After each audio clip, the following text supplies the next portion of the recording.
Hello Virgo! Welcome dito sa aking channel, Kapalaran 888. Welcome guys! Alamin natin kung anong messages, vibration, gabay energy para sa inyong lahat. Ito ay general reading, so pwede kang makaresonate. Gamitin mo ang iyong intuition sa panonood, Virgo.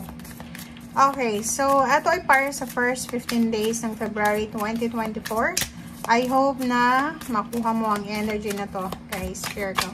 And pwede mong mapanood yung ibang zodiac signs na same sign sa'yo, like Capricorn and Taurus. Pwede ka naman makapag-resonate sa kanila if same lang naman yung energy nyo or nararamdaman nyo.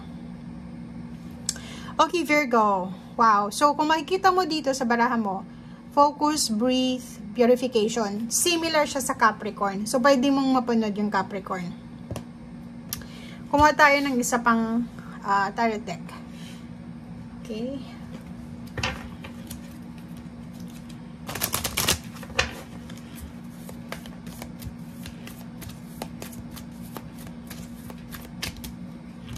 Okay, so meron kang 33. Okay, wow.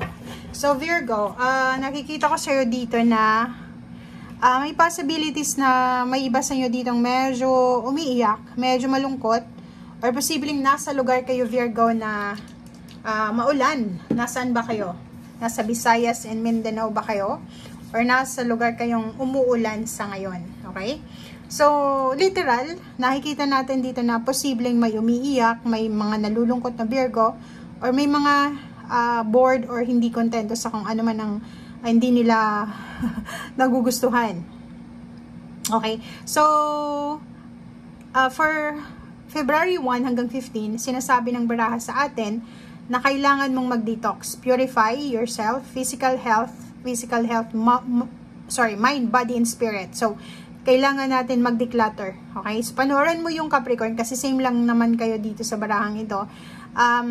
Kailangan mong i-release yung negative thoughts, negative emotions, negative relationship, negative self-talk, or kung ano man ang negativity or restrictions na nararamdaman mo sa buhay. And breathe, diba? Spend time sa nature, spend time sa environment, spend time sa pet, sa mga kids, sa mga youngsters. Kasi pag nag-spend time ka sa mga pamangkin mo, sa apo mo, or sa mga bata, siguradong ma-replenish yung energy mo. Okay, mapapagod ka kasi syempre magulo sila, pero hindi mo alam yung power, yung energy nila na pwedeng makapagbigay sa'yo yung makapag-energize sa'yo. Diba? So breathe. Spend time sa nature, guys, sa mga may kahoy, sa dagat, sa tubig, and mag-focus ka using crystal. So, if may mga crystals kayo, pwede nyong gamitin ito to cleanse. I-cleanse mo yung sarili mo or i-cleanse mo yung crystal. And, kailangan mo din daw na i-appreciate yung oras na to. Okay? Kailangan mo din na i-appreciate yung situation mo sa ngayon. Appreciate your feelings, appreciate everything, okay?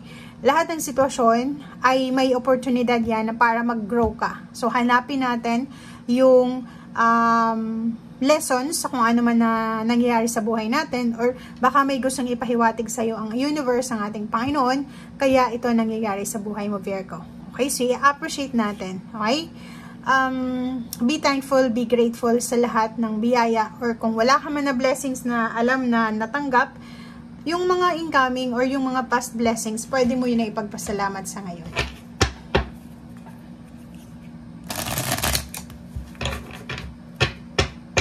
Okay.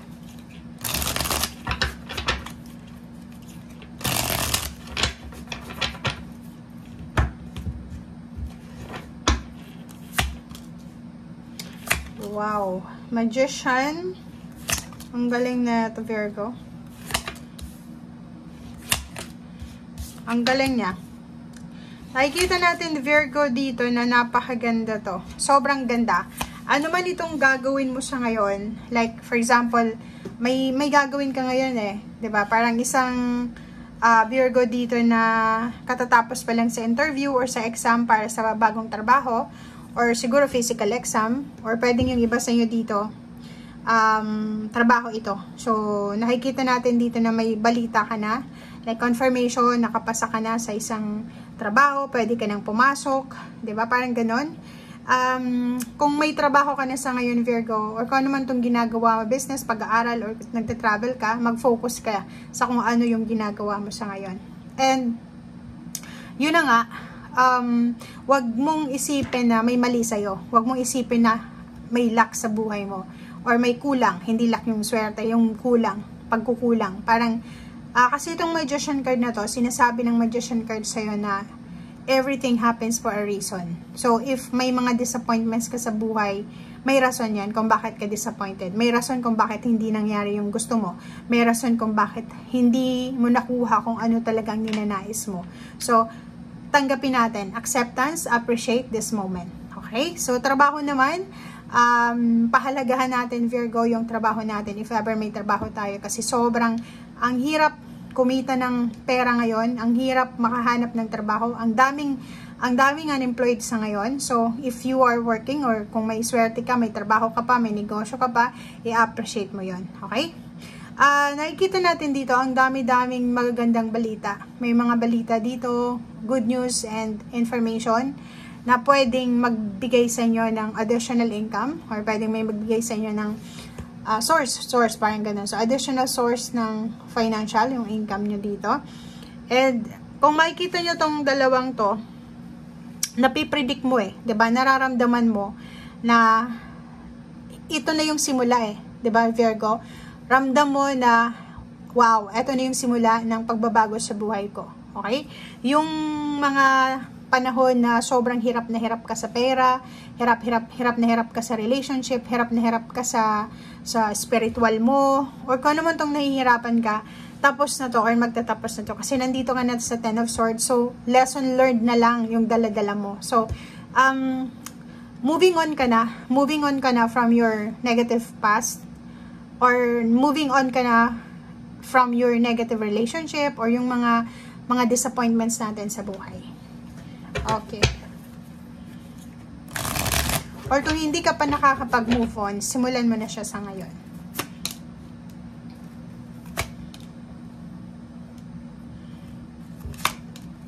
Okay. First 3 cards natin, first card dito sa second row is, sinasabi ng Baraseo dito na kailangan nating mag-focus. Mag-focus ka, Virgo, doon sa mga nahang na plano sa buhay mo. Like, marami kang plinano sa buhay, pero hindi yun natuloy. So, for example, nagplano kang mag-travel, nagplano kang magkaroon ng pamilya, relationship, magpatayo ng bahay. Ano ba, yung mga plano mo? Sinasabi ng baraha, doon ka dapat mag-focus simula ngayon. So, ibig sabihin, kung ano man tong mga plano mo na hindi natuloy, doon ka na magbigay ng iyong 100% na energy. Okay? And ito naman na Two of Swords, sinasabi ng baraha sa'yo na huwag ka nang magpadalos. Huwag ka nang mag-procrastinate. Huwag mo nang pag-isipan pa ng sobra-sobra, i-analyze yung situation. Kasi marami kang mga hindi itinutuloy diba? Minsan hindi mo itinutuloy yung plano mo kasi biglang nagbago yung isip mo, bigla kang nawala ng interest, bigla kang na-boring, bigla kang, alam mo yung ganun. So, sabi ng Barasay dito, double focus. Kailangan mo mag-focus, kailangan mong gawin kung ano yung nararapat na solusyon or kung ano man ito. Okay, kasi ang dami mong choices dito diba? Lumabas ka sa comfort zone mo kasi masyado ka nang nakababad sa iyong comfort zone. May mas magandang sitwasyon, may mas magandang buhay sa labas ng comfort zone mo. So, if ever na nahirapan kang makalabas sa comfort zone mo, siguro it's time na para lumabas ka dyan, diba? Unti-unti, hindi naman yung pabigla-bigla, kailangan mo nang lumabas sa comfort zone mo as soon as possible. Okay?